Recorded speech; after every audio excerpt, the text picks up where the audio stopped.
Subscribe કરો એ high news India ચેનલને, પછી યુટ્યુબ એપ પર બેલ આઇકોનનું બટન દબાવો અને નિહાળો એ high news India channel.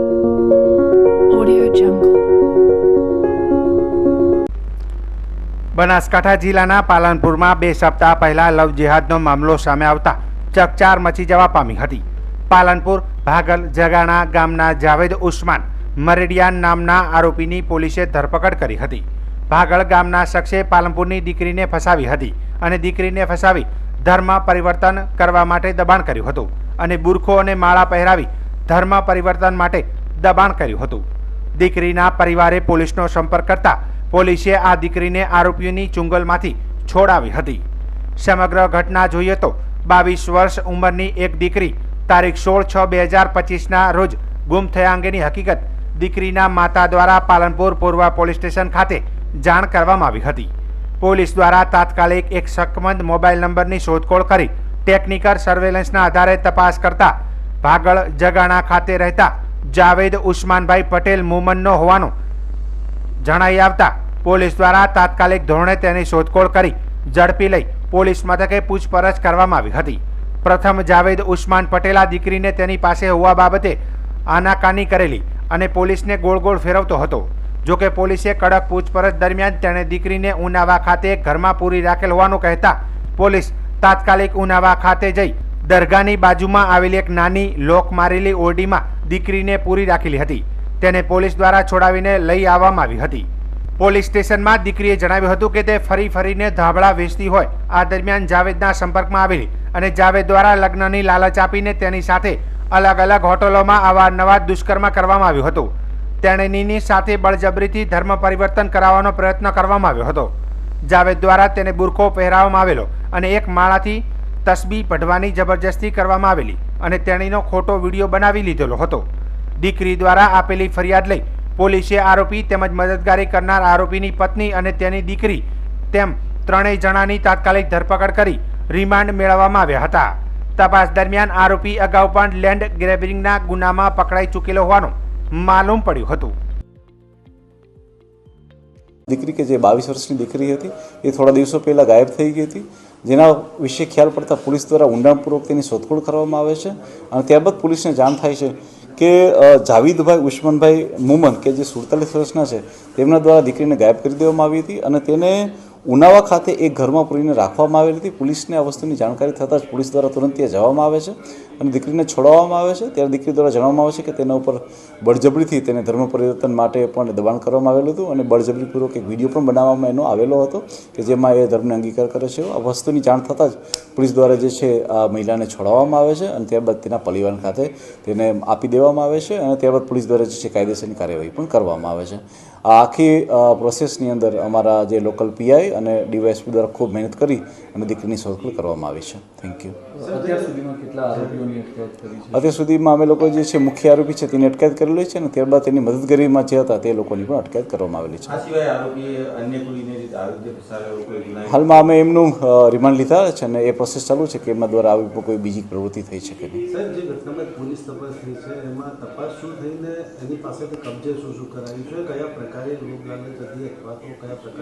Police દ્વારા રિમાન્ડ લઈને તમામ પહેલું ઉપર પણ વાત કરવામાં આવી રહી છે. તેમાં દ્વારા ઘણા બધા એવા કપડાં અને એવી કેટલીક સામગ્રી પણ પોલીસ દ્વારા જપ્ત કરવામાં આવી છે. તેના ઉપર પણ પોલીસ દ્વારા જે છે ઊંડાણપૂર્વકનું ઇન્વેસ્ટિગેશન ચાલુ છે. બનાસકાંઠા જિલ્લામાં વરસાદી આગાહીને લઈને વાવમાં આજે વહેલી સવારે લગભગ 4 વાગ્યાથી ધોધમાર વરસાદ શરૂ થયો હતો. છેલ્લા 24 કલાકમાં 76 mm અંદાજે 3 ઇંચ વરસાદ નોંધાતા વાવના અનેક વિસ્તારોમાં પાણી ભરાવાની પરિસ્થિતિ સર્જાઈ છે. વેજિયાસરની પાળ પાસે નવા bus station, Gayatri high school, Keshar Krupa society અને અન્ય નીચાણવાળા વિસ્તારોમાં નદી જેવી સ્થિતિ જોવા મળી રહી છે. આ ભારે વરસાદના કારણે વાવના રાઠોડવાસ વિસ્તારમાં આવેલી પ્રાથમિક શાળાની દિવાલ ધરાશાયી થઈ ગઈ હતી. દુર્ઘટનાવશ શાળાની નજીક ઊભી 2 બાઇક ઉપર દિવાલ પડી ગઈ, જેમાં બાઇકને નુકસાન થયું છે. જોકે કોઈ જાનહાનિના સમાચાર મળ્યા નથી. વધુમાં વાવ પોલીસ સ્ટેશન નજીક આવેલી બીજી શાળાની દિવાલ પણ ઘસી પડી હોવાના સમાચાર છે. વાવ મામલતદાર કચેરી દ્વારા જાહેર કરાયું છે કે ઉપરવાસમાંથી વધુ વરસાદના કારણે પાડી છોડવાના સંભવિત જોખમોને ધ્યાનમાં રાખીને ગ્રામ્ય વિસ્તારોમાં સાવચેતી રાખવા સૂચના આપવામાં આવી છે. તંત્ર દ્વારા રાહત ટીમોને તૈનાત કરવામાં આવી છે અને જાહેર પરિવહન પર નિયંત્રણ સાથે સતત મોનિટરિંગ શરૂ કરાયું છે. લોકોને અનાવશ્યક રીતે ઘરના બહાર ન નીકળવા, બાળકોને પાણીથી દૂર રાખવા અને વીજળીના ભયને ધ્યાનમાં રાખી સુરક્ષિત રહેવાની તાકીદ કરવામાં આવી છે. સૌભાગ્યે અત્યાર સુધી કોઈ જાનહાનિ કે મોટા નુકસાનની માહિતી નથી મળી, પરંતુ હવામાન વિભાગના આગાહી મુજબ વરસાદ હજુ યથાવત રહેવાની સંભાવના હોવાથી તંત્ર અને જનતા બંનેને સતર્ક રહેવાની જરૂર છે. ગાંધીનગરમાં મહાત્મા મંદિર ખાતે મુખ્યમંત્રી ભૂપેન્દ્ર પટેલની ઉપસ્થિતિમાં નવા ચૂંટાયેલા સરપંચો તથા સદસ્યોના અભિવાદન સમારોહનું આયોજન કરવામાં આવ્યું છે. ભૂપેન્દ્ર પટેલે નવા ચૂંટાયેલા સરપંચ સાથે મુલાકાત કરી હતી તેમજ અભિનંદન પાઠવ્યા હતા. મુખ્યમંત્રીએ આ સરપંચો પૈકી પીએચડી થયેલા નવસારીના ગણદેવીના સરપંચની પણ વિશેષ નોંધ લીધી હતી. પીએચડી થયેલા ગણદેવીના સરપંચ નિલેશ દેસાઈએ વિકાસના કામો પર પ્રાધાન્ય મૂક્યું હતું. આ કાર્યક્રમમાં કેન્દ્રીય જળશક્તિ મંત્રી સી.આર. પાટીલ પણ ઉપસ્થિત રહ્યા હતા. કાર્યક્રમમાં નવા ચૂંટાયેલા 4876 સરપંચ તેમજ મહિલા સમરસ ગ્રામ પંચાયતોના સભ્યો સામેલ થયા છે. તેમજ મુખ્યમંત્રી ભૂપેન્દ્ર પટેલના હસ્તે 761 સમરસ ગ્રામ પંચાયતોને 35 કરોડથી વધુની ગ્રાન્ટની ફાળવણી કરવામાં આવી છે. મહત્વનું છે કે આ વર્ષે યોજાયેલી ગ્રામ પંચાયતની ચૂંટણીમાં સૌથી વધારે સમરસ ગ્રામ પંચાયતોની સંખ્યા 103 છે, જે ભાવનગર જિલ્લામાં છે. મહિલા સમરસ ગ્રામ પંચાયતોની વાત કરીએ તો સૌથી વધારે 9 ગ્રામ પંચાયત મહેસાણા જિલ્લામાં જાહેર કરવામાં આવી છે. સરપંચ એટલે ગામનો મુખ્યમંત્રી,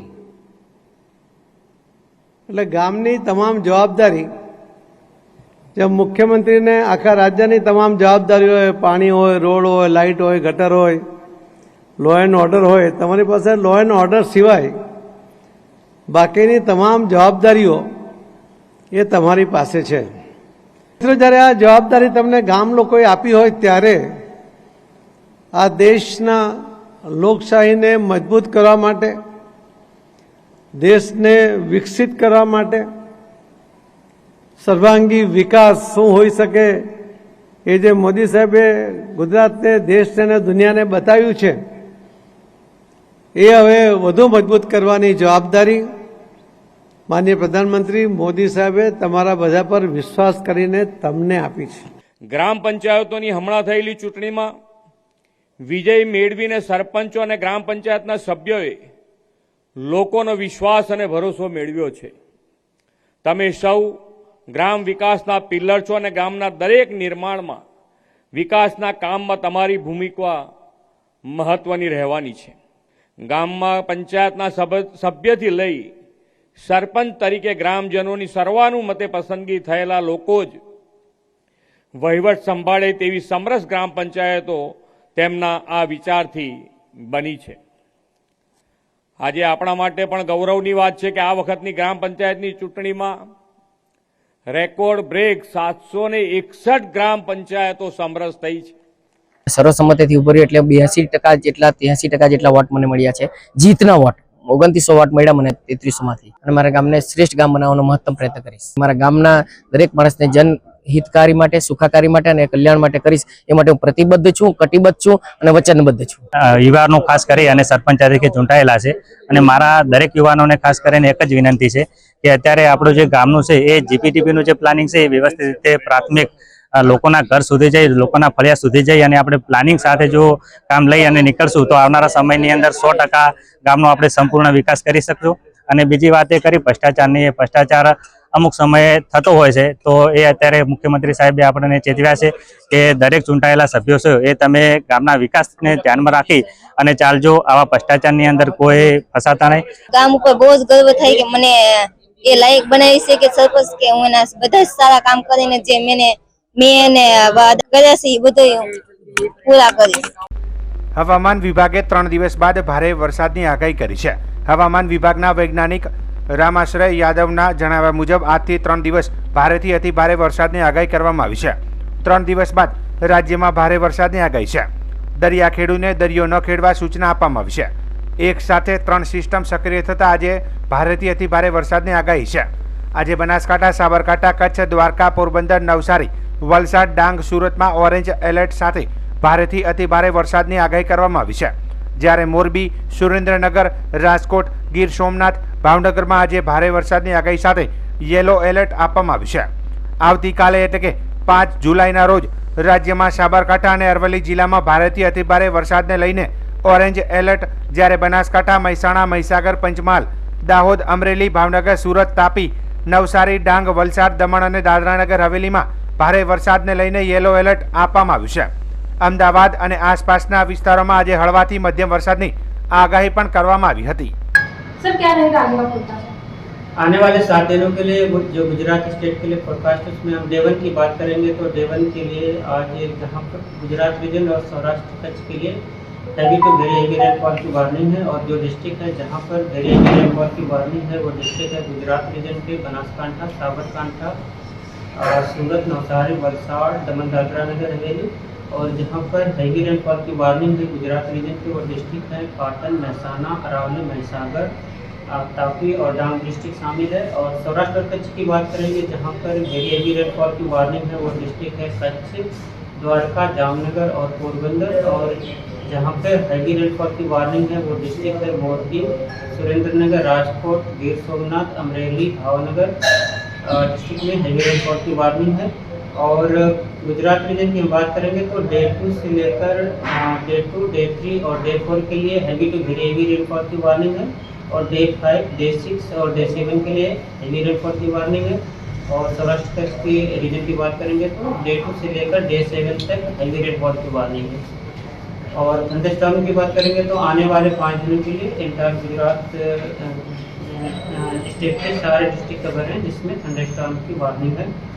और फिशरमैन वार्निंग की बात करेंगे तो आने वाले 5 दिनों के लिए दोनों गुजरात कोस्ट के नॉर्थ और साउथ दोनों गुजरात कोस्ट के लिए फिशरमैन की वार्निंग है। और जो विंड की स्पीड होगी वो 40 से 50 किलोमीटर पर आवर और साथ में जो गस्टी विंड होगी वो 60 किलोमीटर पर आवर रहने का पूर्वानुमान है। और आज अहमदाबाद के लिए लाइट टू मॉडरेट रेन और साथ में थंडरस्टॉर्म की वार्निंग है। और सिस्टम की बात करेंगे तो आज के लिए जो सिस्टम है जिसके कारण heavy to very heavy rainfall की वार्निंग है। आज एक जो मानसून ट्रक करके जो बीकानेर से गुजर रही थी आज भी सेम प्लेस से गुजर रही है। और एक साइक्लोनिक सर्कुलेशन सेंट्रल राजस्थान पे बना हुआ है। और इसके अलावा एक जो ट्रक कल नॉर्थ ईस्ट अरेबियन सी से गुजर रही थी आज वो नॉर्थ गुजरात से गुजर रही है। तो टोटल आज के लिए 3 सिस्टम है जिसके कारण गुजरात और सौराष्ट्र रीजन के लिए हेवी रेनफॉल की बात है। રાષ્ટ્રીય મહિલા આયોગના ચેરમેન શ્રીમતી વિજયા રહાટકર, વિધાનસભાના અધ્યક્ષ શંકરભાઈ ચૌધરી અને રાજસ્થાનના પશુપાલન મંત્રી જોરારામ કુંપાવતની વિશેષ ઉપસ્થિતિમાં આજરોજ બનાસ મેડિકલ કોલેજ મોરિયા ખાતે પશુપાલક મહિલાઓ માટે મહિલા પ્રશિક્ષણ તથા મહિલા સશક્તિકરણ કાર્યક્રમનું આયોજન કરવામાં આવ્યું હતું. આ તાલીમ કાર્યક્રમમાં રાષ્ટ્રીય મહિલા આયોગના ચેરમેન શ્રીમતી વિજયા રહાટકરે જણાવ્યું કે રાષ્ટ્રીય મહિલા આયોગ મહિલાઓને સક્ષમ બનાવવા પ્રયત્નશીલ છે. આ આયોગે મહિલાઓના હક અને અધિકારો સુનિશ્ચિત કરવા માટે કાયદાઓ બનાવે છે. મહિલાઓને શિક્ષિત કરવા માટે સતત વિવિધ કાર્યક્રમો આયોજિત થઈ રહ્યા છે. ગુજરાત આજે દેશ માટે રોલ મોડલ છે. બનાસકાંઠાની મહિલાઓએ આજે દૂધ ક્રાંતિ થકી સમાજમાં સન્માન મેળવ્યું છે, જે બદલ તેમણે અધ્યક્ષ શ્રી શંકરભાઈ ચૌધરી તથા બનાસ ડેરીનો આભાર વ્યક્ત કર્યો હતો. તેમણે કહ્યું હતું કે મહિલા આયોગ ડેરી ઉદ્યોગ સાથે મહિલાઓના પ્રશિક્ષણ માટે કાર્ય કરી રહ્યું છે. વડાપ્રધાને કહ્યું કે આપણા દેશની બેટીઓ સક્ષમ છે. મહિલાઓમાં નિર્ણય લેવાની ક્ષમતા, નાણાં બચાવવાની ક્ષમતા તથા દરેક પરિસ્થિતિને પહોંચી વળવા માટે મહિલાઓ આગળ વધી રહી છે. તે ગૌરવની બાબત છે. બનાસ ડેરીની છેલ્લા 10 વર્ષમાં થયેલી પ્રગતિ પ્રશંસાને પાત્ર છે. બનાસ ડેરી ન માત્ર દેશ માટે પરંતુ विश्वના अनेक देश માટે रोल मॉडल बनी है। आपने उसका क्लीनलीनेस कैसे रखना है, सफाई कैसे रखनी है, उसका प्रशिक्षण है। उसके बाद आपके दूध के प्रोडक्शन किस तरीके से आप बना सकते हैं जहाँ पे आपको लोकल मार्केट मिल सकता है, स्थानीय मार्केट भी मिल सकता है, उसका भी हमने विचार किया है। हर एक प्रदेश का नेचर अलग होता है, हमने उस तरीके से उसका विचार किया है। और उसी के साथ साथ हमने ये भी सोचा है कि गौ आधारित अन्य भी हमें चीज़ें मिलती है, जैसे गोबर मिलता है, गोमूत्र मिलता है, उसी का भी उपयोग करते हुए हम कैसे आगे बढ़ेंगे।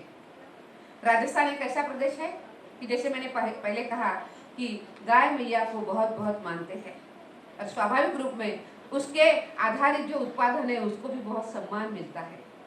अभी अभी हमने ये भी तय किया है कि इसी के आधारित उद्योग को भी हम बढ़ावा देंगे। जैसे आज हमारी 50 बहनें आज यहाँ पे विजिट करने के लिए आई है। हमें आशा और विश्वास है कि 3 दिन जो यहाँ पे सीखेगी। आप सभी लोग यहाँ की जो बहनें हैं, जो प्रत्यक्ष रूप में गौ उत्पादक बहनें हैं, जो दूध उत्पादक बहनें हैं, उनको आप मिलेंगे, उनके क्षेत्र में आप जाएंगे, उनके गाँवों में जाएंगे, उनके साथ आपकी बातचीत होगी।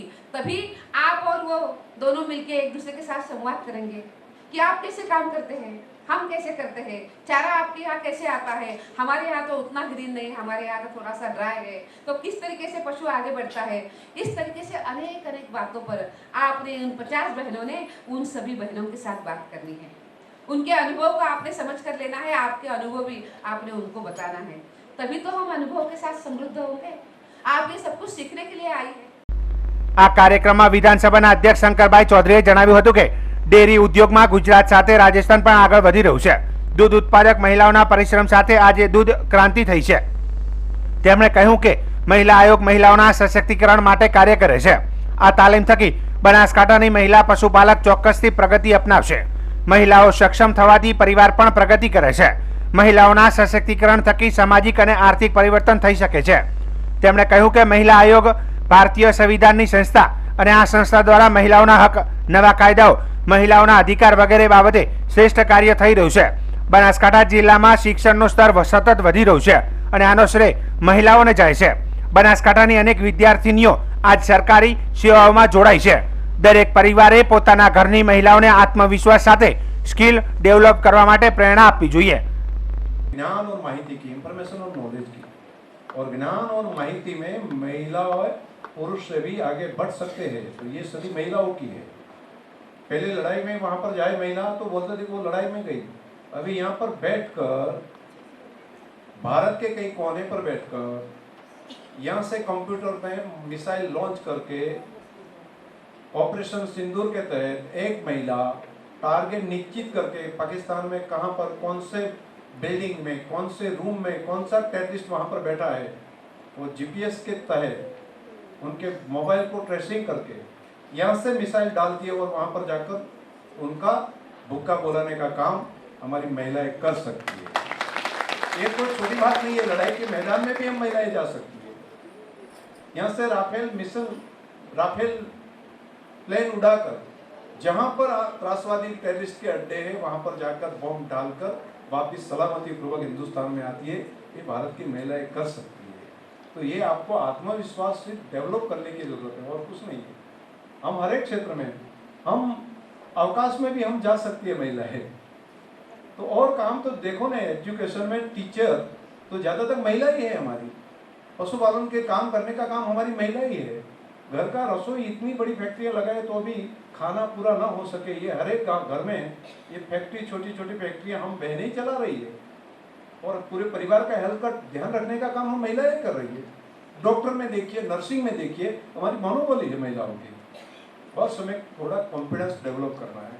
हम हर एक क्षेत्र में आगे बढ़ सकती है। बस आज के दिन बनास की ओर से आप सभी को बहुत बहुत शुभकामनाएं। 2 दिन आप गाँव में जाइए और पूरा देखते रहिए, थोड़ा प्रश्न भी पूछते रहिए, ये क्या है, ये क्या है, जिज्ञासा भी रखिए। आपका एक पूरा कार्यक्रम बहुत अच्छा रखा है। बाद में आपको पाकिस्तान के बॉर्डर पर भी जाना है। 0 पॉइंट तक पहुंचाएंगे वहाँ पर। ये वायर फेंसिंग तक पहुंचाने की व्यवस्था प्रशासन ने मंजूरी भी दी है। तो वहाँ तक भी आप पहुँचेंगे, माँ जगदम्बा के दर्शन भी करेंगे और गाँव में जाकर अलग अलग प्रोडक्ट वाइज भी आप संशोधन करिए, कैसे रख रखाव रखते हैं वो भी सीखिए। और हमारी महिलाएं, कई महिलाएं यहाँ पर है, वो मैडम IAS अधिकारी से ज़्यादा पैसा कमाती है। तो 2-2 करोड़, 2.5 करोड़, 3-3 करोड़ तक कई महिलाएं पहुँची है। तो उनकी पास में से भी हम सीखेंगे। આ પ્રસંગે રાજસ્થાનના સરકારના પશુપાલન મંત્રી જોરારામ કુંપાવતે જણાવ્યું હતું કે બનાસ ડેરીની વ્યવસ્થા આજે રાજસ્થાન સરકારે પણ અપનાવી છે। બનાસ ડેરી આજે બનાસકાંઠા સહિત રાજસ્થાનના અનેક વિસ્તારો માટે આજીવિકાનું સાધન બન્યું છે। મહિલાઓ અર્થાક પરિશ્રમ કરીને પરિવારને આગળ ધપાવે છે। તેમણે કહ્યું કે ગુજરાત મોડલની જેમ બનાસ મોડલ અને ડેરી ઉદ્યોગ અપનાવવા માટે રાજસ્થાન પણ આગળ વધી રહ્યું છે। नमस्कार। आज पालनपुर की इस पवित्र धरती पर राष्ट्रीय महिला आयोग, बनास डेयरी और राजस्थान कोऑपरेटिव डेयरी फेडरेशन के सौजन्य से तीनों के संयुक्त तत्वाधान में महिलाओं का प्रशिक्षण का कार्यक्रम रखा और उसमें राजस्थान से हमारा 50 महिलाओं का एक ग्रुप आया जो यहाँ बनास डेयरी में वहाँ का उनका प्रशिक्षण का कार्यक्रम भी होगा और यहाँ की एक्टिविटीज़ या बूथ समितियों में जो एक्टिविटी होती है, दूध संग्रह कैसे किया जाता है, फिर दूध संग्रह करके उनके प्रोडक्ट कैसे बनाए जाते हैं, इस संबंध में जैसे हमारी जो महिला है 50 महिलाओं की टीम आई है वो यहाँ प्रशिक्षण लेगी। प्रशिक्षण लेने के बाद में वो वापस राजस्थान आकर के वहाँ हमारी दूसरी महिला को भी प्रशिक्षण देने का काम करेगी। तो इस तरह से ये आज का जो कार्यक्रम हुआ निश्चित रूप से बहुत ही सराहनीय कार्यक्रम हुआ, जिसमें विधानसभा गुजरात के जो अध्यक्ष है और इस बनास डेयरी के चेयरमैन है उनका भी मार्गदर्शन मिला, राष्ट्रीय महिला आयोग की अध्यक्ष विजयताई का भी मार्गदर्शन मिला और यहाँ जो बनास डेयरी की जो व्यवस्था है निश्चित रूप से दूध कलेक्शन की व्यवस्था, उसके साथ में दूध के जो प्रोडक्ट बनाने की जो है प्रक्रिया, साथ ही साथ में और भी जैसे प्रोडक्ट जो दूसरे प्रकल्प है जैसे उसमें मेडिकल कॉलेज चलाने की व्यवस्था, वहाँ पर सिविल हॉस्पिटल है, गोबर को संकलित करके गोबर किसानों से खरीद करके उनका कैसे उपयोग हो, गौमूत्र खरीद करके कैसे उपयोग हो और बायोगैस बना करके गाड़ियों में उपयोग लेने की व्यवस्था। इस तरह से बहुत सारे जो प्रकल्प है ये बनास डेयरी में हमको देखने को मिला। निश्चित रूप से यहाँ के जो प्रकल्प है इसको लेकर के हम राजस्थान में भी और नवाचार कैसे करें इस दिशा में हमें जानकारी मिली और बनास डेयरी का कार्य देख करके हमको निश्चित रूप से एक नया अवसर मिला है कि हम भी हमारे राजस्थान में भी जो है ना और सुधार के काम कैसे करेंगे तो आगे जा कर के हम यहाँ से प्रेरणा मिलेगी। मैं माननीय शंकर भाई चौधरी का भी धन्यवाद देना चाहूँगा कि उन्होंने हमारी जो टीम है उनके लिए जो ये सारी व्यवस्थाएं की और उनको प्रशिक्षण का जो अवसर दिया इसलिए धन्यवाद देना चाहूँगा। આ કાર્યક્રમમાં રાજસ્થાનની 50 પશુપાલક મહિલાઓ તથા બનાસકાંઠા જિલ્લાની પશુપાલક મહિલાઓ ઉપસ્થિત રહ્યા હતા। રાજસ્થાનથી આવેલા 50 મહિલા પશુપાલકો બનાસ ડેરીના વિવિધ પ્લાન તેમજ બનાસકાંઠાની મહિલા પશુપાલકોને મળીને ડેરી ઉદ્યોગમાં તેમણે કરેલી ક્રાંતિ અંગે માર્ગદર્શન મેળવશે। આ મહિલાઓ આગામી 3 દિવસ સુધી જિલ્લામાં રહીને તાલીમ મેળવશે। આ કાર્યક્રમમાં મહિલાઓએ બનાસ દુઆ ફિલ્મ નિહાળી હતી અને પોતાના પ્રતિભાવો વણ્યા હતા। બનાસકાંઠા જિલ્લાના થરાદ ખાતે સમસ્ત બ્રહ્મ સમાજ સંગઠનની મહત્વપૂર્ણ બેઠકનું આયોજન કરવામાં આવ્યું હતું। બનાસકાંઠા બ્રહ્મ સમાજના પ્રમુખ ભગવાનભાઈ જોશીના અધ્યક્ષસ્થાને તથા મુખ્ય મહેમાન બિપિનભાઈ ત્રિવેદીના માર્ગદર્શન હેઠળ આ બેઠક યોજાઈ હતી। બેઠક દરમિયાન થરાદ અને વાવ તાલુકાના નવા પ્રમુખોની વરણી કરવામાં આવી હતી। થરાદના પ્રમુખ તરીકે મહેન્દ્રભાઈ ઓઝાની નિમણૂક કરવામાં આવી હતી, જ્યારે વાવ તાલુકાના પ્રમુખ તરીકે કમલેશભાઈ આચાર્ય સરપંચ ભડવેલની નિયુક્તિ કરાઈ હતી। બ્રહ્મ સમાજના આગેવાનોએ બંને નવા પ્રમુખોને ફૂલહાર પહેરાવી શુભેચ્છાઓ પાઠવી અને સમાજ સેવા માટે અભિનંદન પાઠવ્યા હતા। આ પ્રસંગે સમાજના અગ્રણીઓ અને સભ્યો મોટી સંખ્યામાં ઉપસ્થિત રહ્યા હતા। ઉપસ્થિત આગેવાનોમાં ખાસ કરીને ભૂરાભાઈ રાજગોર, શંકરલાલ ગંગોત્રી હોટલ, મોહન રાજગોર, અજયભાઈ ઓઝા, દીપકભાઈ ઓઝા, દિલીપભાઈ ઓઝા, સુરેશભાઈ દવે, ભરતભાઈ દવે, અમૃતભાઈ દવે અને અલકાબેન ત્રિવેદી સહિતના વિશિષ્ટ સમાજબંધુઓ હાજર રહ્યા હતા। સન્માન વિધિ દરમિયાન નવા પ્રમુખોને સૌજન્ય રૂપે ફૂલહાર, પાઘડી તથા સન્માનપત્ર આપવામાં આવ્યા હતા। તમામ આગેવાનો દ્વારા સમાજની એકતાને મજબૂત કરવાની અને સેવાકીય પ્રવૃત્તિને આગળ વધારવાની પ્રતિબદ્ધતા વ્યક્ત કરી હતી। જય પરશુરામ। આજ રોજ થરાદ મુકામે ગંગોત્રી હોટલ ઉપર સમસ્ત બ્રહ્મ સમાજ સંચાલિત એક મિટિંગનું આયોજન કરવામાં આવ્યું। જૂના પ્રમુખોની મુદત પૂર્ણ થતાં નવા વાવ થરાદના નવનિયુક્ત 2 યુવા પ્રમુખની નિમણૂક કરવામાં આવી।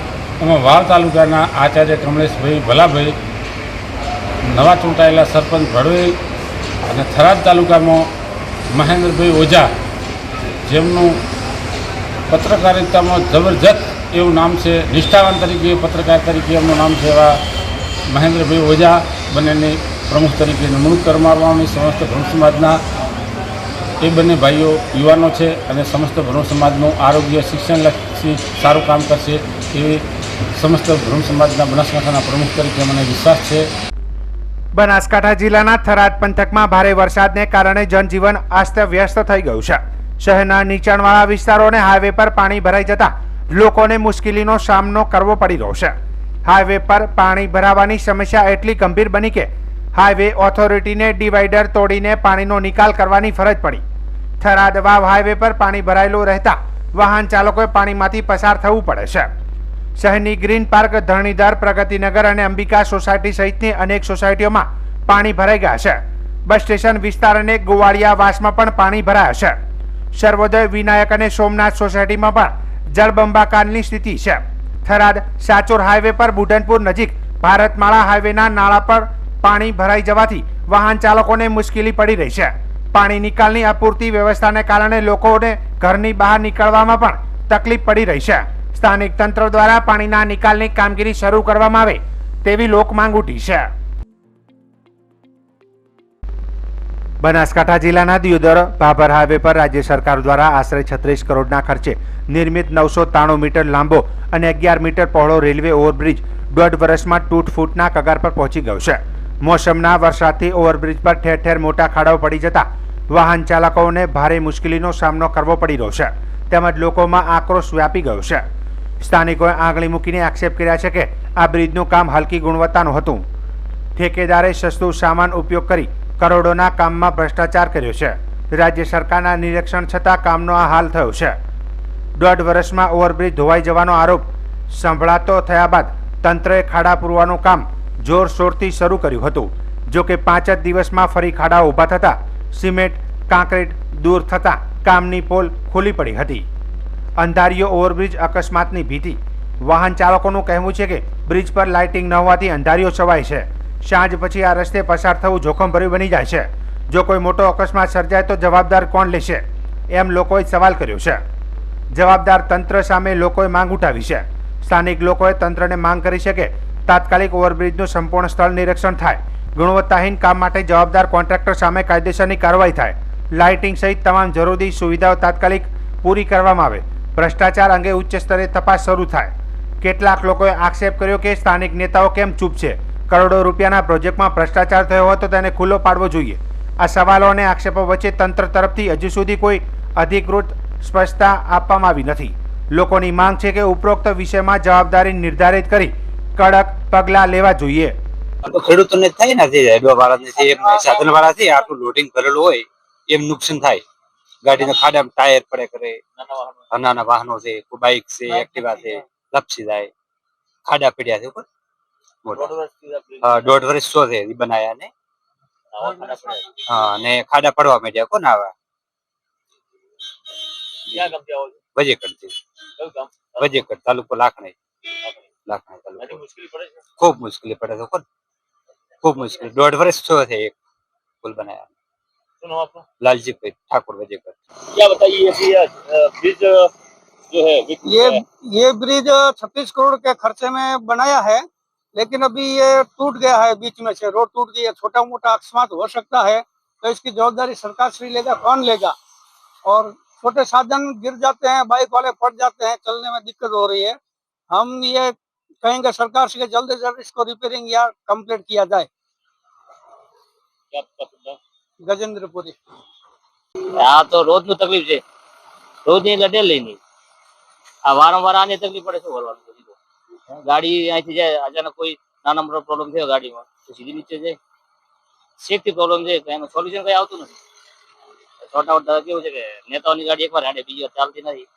એટલે પ્રોપર આ તો રહેવાનું. માર્ગ બનાવે છે પણ તો હેડી જાય છે. બીજું કોઈ ઇસ્યુ તો શોર્ટ આઉટ થાય નહીં. કોઈ પ્રોબ્લેમ સોલ્યુશન નથી. ખરાબ થઈ ગયા. મેં વચમાં એક ફોટો શેર કર્યો હતો, કોઈ તંત્ર હજી કઈ કર્યું નથી. આ પુલ ની એવી દશા છે કે આ ઘણા તારા મારા અંદાજ એવું લાગે છે આ પુલ ઘણો ટકશે નહીં. ખાડા હવે આ પીડા તમે જોઈ શકો છો, તમારી નજરે જ છે. આ કેવું લાગે તમે જુઓ. એટલે આ પુલ ઘણો ટકવાનો નથી આપણે અહીંયા, કેમ કે આવા ખાડા પડી જાય. પુલ જુઓ ખાલી, કોઈ હાનિકારક થાય કોણ? તંત્ર જવાબદાર છે? કોઈ ગરીબ માણસ છે, કોઈને કોઈ તકલીફ થાય અને અમારા સાધન આવર જવર થતા હોય, ભૂવા ભૂ થતા હોય છે, કોઈ બી એક્સિડન્ટ થાય તો કોણ જવાબદાર છે આનું? સરકારને એટલી કહેવા માંગે છે જે હોય આની કાર્યવાહી કરે અને સારું કરાવી દે, એટલે અમે વિનંતી કરીએ સરકારને. સંજયભાઈ, દિયોદર. આપણા દિયોદર ની અંદર જે અંધારીયો પુલ કહેવાય છે એ આ 1.5 કરોડ ને ખર્ચે કહો તો કરોડો ને ખર્ચે બન્યો છે, અને 1.5 વર્ષ હજી પૂરું નથી થયું. અને અત્યારથી આ પુલ તૂટી ગયો. અત્યારે કોઈ દવાખાને જવા વાળા રિક્ષા વાળાને તકલીફો પડે છે, પબ્લિક અને સાધન વાળાને બધાને તકલીફો પડે છે. સરકારમાં એવું કહેવામાં આવે કે સરકાર શું કરે છે એ જ ખબર નથી. આ વાંધળી સરકાર છે. સરકાર આના પર કોઈ પગલે ભરે. રાતના સમયે લાઇટો નથી અહીંયા આ પુલ ઉપર કરોડોના ખર્ચે. તો અત્યારે હાલ ભાજપની સરકાર, ભાજપનું શાસન કહો તો સાચું છે. અને અહીંના ત્યાંના ધારાસભ્ય શ્રી કેસાજી ચૌહાણ સાહેબ અહીં નિરીક્ષણ કરી શકે છે, બરોબર. અને એમના જ ગામની અંદર કહેવાય. મારું નામ ગોવિંદભાઈ જોશી. બનાસકાંઠા જિલ્લાના ધાનેરા તાલુકાના ધાનેરા ગામના પૂર્વ વિસ્તારમાં વસતા ખેડૂતો છેલ્લા અનેક વર્ષોથી રેલવે લાઇનની નજીક પડતર સરકારી જમીનમાંથી પોતાના ખેતરો સુધી જવા આવવાની સવલત લઈ રહ્યા હતા. આ માર્ગ ખેડૂતોના બળદગાડા, ટ્રેક્ટર, દૂધના વાહનો અને અન્ય ખેતીના સાધનો માટે જીવનરેખા સમાન રહ્યો છે. તેમના જણાવ્યા મુજબ હાલમાં રેલવે વિભાગ દ્વારા રેલવેની જમીન પર નવા કામકાજ શરૂ થયા છે, જેના કારણે આગામી સમયમાં આ માર્ગ સંપૂર્ણ બંધ થઈ શકે છે. ખેડૂતોમાં આ અંગે ભારે ચિંતા વ્યાપી ગઈ છે. ખેડૂતોના જણાવ્યા અનુસાર ચોમાસામાં રસ્તામાં ભારે પાણી ભરાઈ જાય છે. વરસાદમાં મજબૂરીમાં તળાવમાંથી જીવના જોખમે ખેડીને જવું પડે છે. જો રસ્તો બંધ થઈ જશે તો ખેતરમાં જવાનો કોઈ સુરક્ષિત વિકલ્પ રહેતો નથી તેવું એક સ્થાનિક ખેડૂત જણાવે છે. આ મામલે ખેડૂતોએ ધાનેરાથી ગાંધીનગર અને દિલ્હી સુધી અનેકવાર લેખિત રજૂઆતો કરી છે. આજ સુધી કોઈ જવાબ કે આશ્વાસન મળ્યું નથી તેમ તેમણે જણાવ્યું હતું. સ્થાનિકોનો આક્ષેપ છે કે ચોમાસામાં રેલવે વિભાગ મોટી માત્રામાં સામાન ઉતારે છે, જેના કારણે હાલ પણ અવરજવર બંધ થઈ ગઈ છે. જો આ જગ્યા પરથી રસ્તો બંધ થશે તો ખેતી માટે જવાનો કોઈ રસ્તો નહીં રહે. ઢોર ઢાંખર, માલ મિલકત અને રોજગારને સીધો ધક્કો પહોંચશે તેમ તેમણે સ્પષ્ટ કહ્યું હતું. ખેડૂતો અને ગ્રામજનોએ સરકાર અને તંત્ર સમક્ષ વિનંતી કરી છે કે વૈકલ્પિક માર્ગનું આયોજન તાત્કાલિક કરવું જોઈએ. ચોમાસામાં અવર જવરને જોખમ મુક્ત બનાવવા માટે તાત્કાલિક પગલાં લેવામાં આવે. ખેડૂતોને આર્થિક નુકસાન નહીં થાય તે માટે સહાય આપવામાં આવે. તાત્કાલિક પગલાં લેવા જોઈએ. આ મામલે સ્થાનિક તંત્ર તથા રેલવે વિભાગ દ્વારા હજુ સુધી કોઈ સ્પષ્ટ પ્રતિસાદ જાહેર કરાયો નથી. ધાનેરા પૂર્વ તરફના જે ખેડૂતો છે એ લોકોએ રેલવેની જ્યારે કામગીરી શરૂ કરવામાં આવી અહીં, ત્યારે ખેડૂતોએ જઈને રજૂઆત કરી હતી. રેલવે સત્તાવાળાઓને, રેલવેના જે અધિકારી છે એમને વાત કરી કે ભાઈ આવનારા ચોમાસાની અંદર અમને બધાને તકલીફ પડશે. આ રસ્તો બધું વેરવિખેર થઈ રહ્યો છે, તમે રસ્તામાં ખાડાઓ કરી રહ્યા છે, રસ્તામાં મટીરિયલ નાખી રહ્યા છો, એટલે આનો કંઈક નિકાલ લાવો, નહીં તો વરસાદમાં અમારે શું પરિસ્થિતિ સર્જાશે સાહેબ. એટલે એમણે એક વિકૃત આનંદ લેતા હોય એ રીતે કે ભાઈ અમે શું કરીએ, એ તમારી સમસ્યા છે, તમે જાણો. આમ કરી અમને બરાબર ઉડાવ જવાબ આપી દીધો હતો. અને પછી ગત 5 તારીખે 5 જૂને અમે આ વિસ્તારના ખેડૂતોએ ભેગા થઈ અને મામલતદારશ્રીએ, નાયબ કલેક્ટરશ્રીને આવેદનપત્ર આપ્યો હતો અને રજૂઆત કરી હતી, ઉગ્ર રજૂઆત કરી હતી. અને લગભગ 200 થી 300 માણસો, ખેડૂતો બધા ભેગા થઈને અમે રજૂઆત કરવા ગયા હતા. 1 મહિનો થઈ ગયો, એને પણ આજ સુધી એનો કોઈ નિકાલ આવ્યો નથી. હવે ખેડૂતોનો તો ખેતરની અંદર બધા પરિવાર ખેતરોમાં રહે છે, એટલે ત્યાં દૂધ ભરવા માટે આવવું પડે છે, સ્કૂલમાં બાળકોને મૂકવા માટે આવવું પડે છે. રસ્તો જ ના હોય તો ક્યાં જશે, કેવી રીતે નીકળશે? એટલે સત્વરે આનો નિકાલ લાવે અને પ્રશાસન, વહીવટીતંત્ર જાગૃત થાય અને આ રસ્તાનો નિકાલ લાવે. અમે તારીખ 16/6/2025ના દિવસે ધાનેરા પ્રાંત સાહેબને, ધાનેરાના પૂર્વ વિસ્તારના ખેડૂતોએ રેલ નદીથી માંડીને રેલવે સ્ટેશન સુધીમાં આવતા તમામ ખેડૂતોએ ભેગા મળીને પ્રાંત સાહેબને અરજી કરતું આવેદનપત્ર આપ્યું છે. તેની અંદર લખ્યું છે કે ધાનેરા ગામના 2 ભાગ થઈ ગયા છે ને વચ્ચે રેલવે ચાલી છે. આજ દિવસ સુધી અમે લોકો રેલવેની પડતર જમીનમાં અમારા ખેતરથી અમારા ઘરે અથવા અમારા ખેતરથી અમે ડેરીએ સાંજ સવાર દૂધ ભરાવવા આવતા હતા. પરંતુ હાલમાં રેલવે દ્વારા રેલવેની જમીનમાં કામકાજ ચાલુ હોવાથી અમારો કોઈ રસ્તો નથી. રસ્તો ન હોવાના કારણે અમને ઘણી બધી મુશ્કેલી પડે છે. અમારો વિસ્તાર ચોમાસામાં પાણીનો ભરાવવાળો વિસ્તાર છે. 2015 ને 17 ત્યાં ભયંકર પૂર આવ્યું હતું. અમુક ખેડૂતોને લાખોમાં પશુપાલન અને અમારા માલને જાનહાની થઈ હતી. અમારા જે વિસ્તારમાં ત્યાં રેલવે સ્ટેશનની સામે 5 લોકોએ જીવ ગુમાવ્યા હતા. અમોને હવે ડર છે કે આ રસ્તો ન હોવાના કારણે અમારે ફરીથી કોઈ પણ ખેડૂતનો ભોગ ન લેવાય તે પહેલાં સરકારને આજીજી કરતો આવેદનપત્ર આપ્યું હતું કે તમે અમને એમ કેમ પ્રકારે રસ્તો આપો તે સરકારનો વિષય છે. પરંતુ સરકાર આ ખાડા કાન કરતી હોય એવું લાગે છે.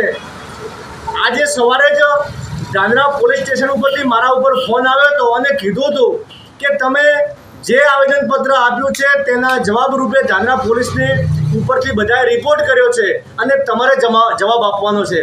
હું માનનીય મુખ્યમંત્રી સાહેબને વિનંતી કરું છું કે સાહેબ, જો ગુજરાતના નાગરિક સીએમ જોડે મુખ્યમંત્રી જોડે જો આજીજી કા વિનંતી ન કરે તો અમે કરીએ કેના જોડે? અને જો તમારી ડિપાર્ટમેન્ટમાંથી જો પોલીસ અમારો અભિપ્રાય માગતી હોય તો સાહેબ આ શું લોકશાહી ગણાય છે?